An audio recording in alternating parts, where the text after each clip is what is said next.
Hello everyone, my name is Sandeep Khatri and I welcome you to my session on legal update. आज के इस session में हम बात करने वाले हैं जस्टिस यशवंत वर्मा के बारे में। आई होप कि अभी सभी को याद ही होगा कि जो वो पिक्चर्स आउट हुई थी मीडिया में जिसमें बोरी में बंद कुछ नोटों में जो है आग भी लगी हुई थी। तो बेसिकली बात करेंगे आज के सेशन में कि कहाँ से इस केस की शुरुआत हुई, क्या क्या ऑलरेडी हो चुका है, आज फिर जस्टिस यशवंत वर्मा न्यूज में क्यों है और इसमें फ्यूचर में और क्या क्या चीजें हो सकती हैं। तो शुरू करते हैं आज का सेशन। सबसे पहले एक बार हिस्ट्री जान लेते हैं। शुरुआत हुई थी 14 मार्च 2025 को। एक आग लग गई थी एक स्टोर रूम में जो कि ऑफिशियल एड्रेस था जस्टिस वर्मा का न्यू दिल्ली में, क्योंकि ये उस वक्त दिल्ली हाई कोर्ट के जज थे। ठीक है, अब क्योंकि आग लगी थी तो वहां पे फायर फाइटिंग पर्सनल भी पहुंचे थे और पुलिस भी पहुंची थी।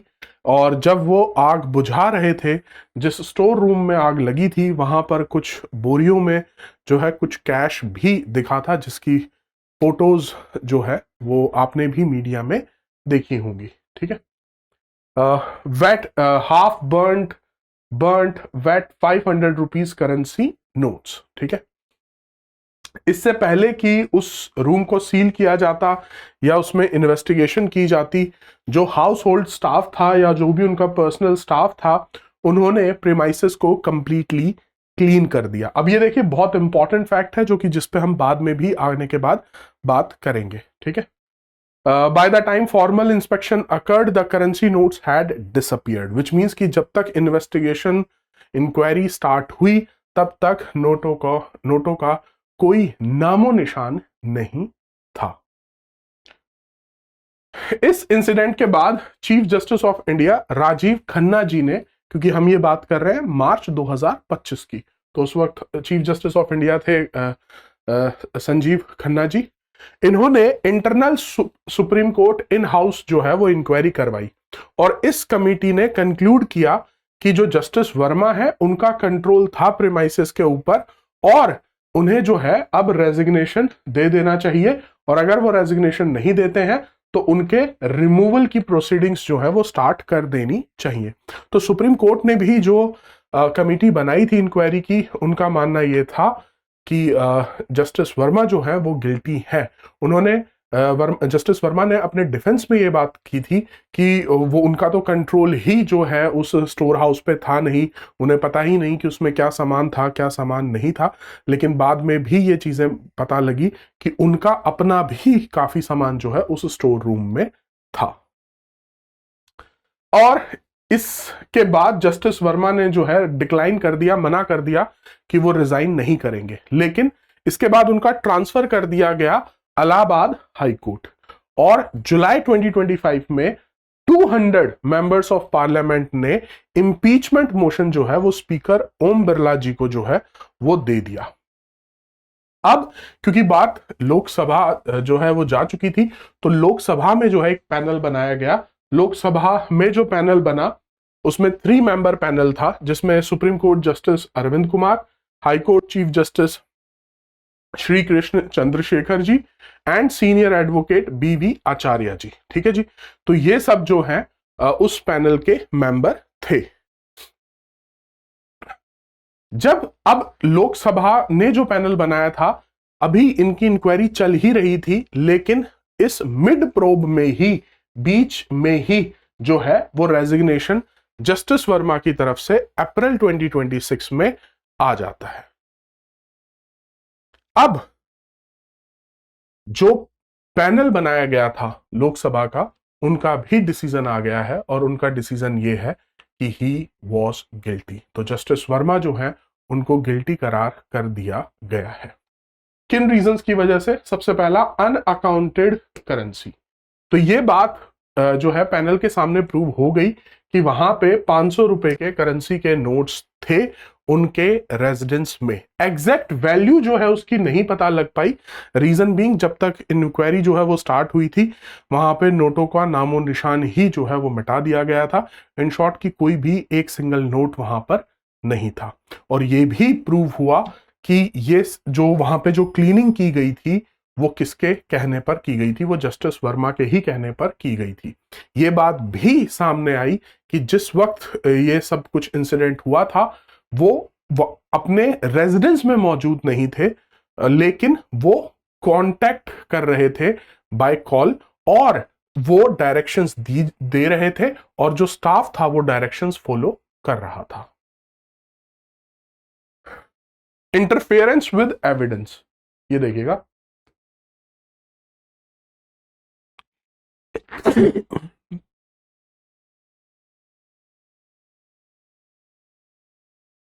interference with evidence.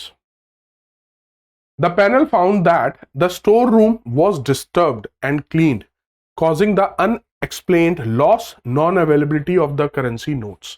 देखिए, सबूतों को मिटाना भी अपने आप में एक एविडेंस बन जाता है एक्यूज्ड के अगेंस्ट, कि आपको एविडेंस को मिटाने की जरूरत ही क्या थी। और अगर आप एविडेंसेस मिटा रहे हो तो इन शॉर्ट कि यहां पर कुछ ऐसी चीजें, एक्टिविटीज हुई हैं जो कि होनी ही नहीं चाहिए थी।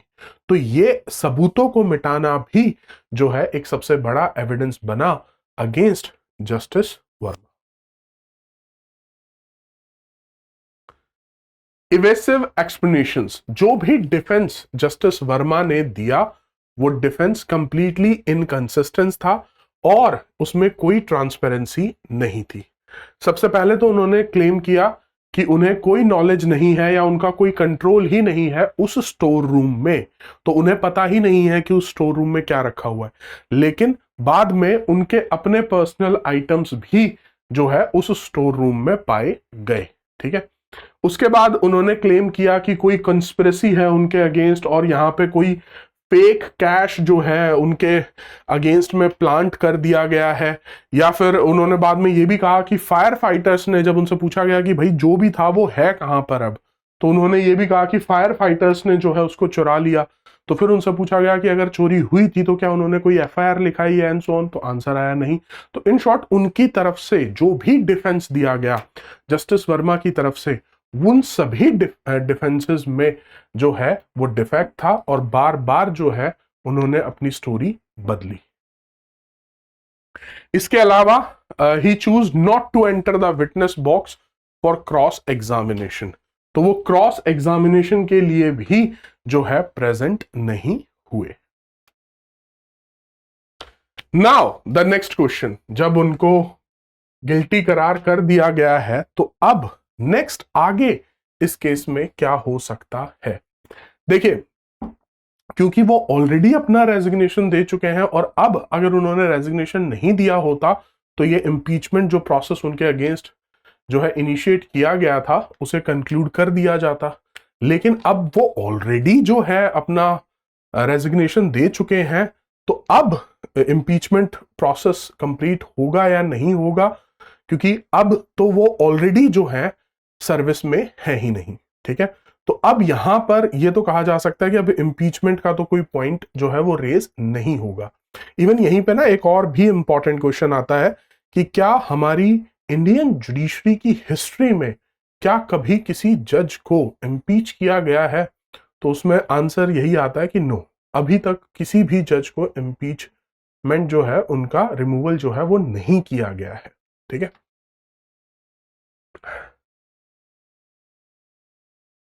पोटेंशियल क्रिमिनल प्रोसिक्यूशन, अब क्योंकि वो अब जज नहीं है तो अब उनके पास कोई भी इम्यूनिटी नहीं है और उनके अगेंस्ट जो है वो क्रिमिनल प्रोसिक्यूशन जो है वो इनिशिएट किया जा सकता है। हो सकता है कि उनके against investigations like CBI, enforcement directorate या इनकम टैक्स डिपार्टमेंट जो है यहां पर इन्वेस्टिगेशन करे, but that only time will tell.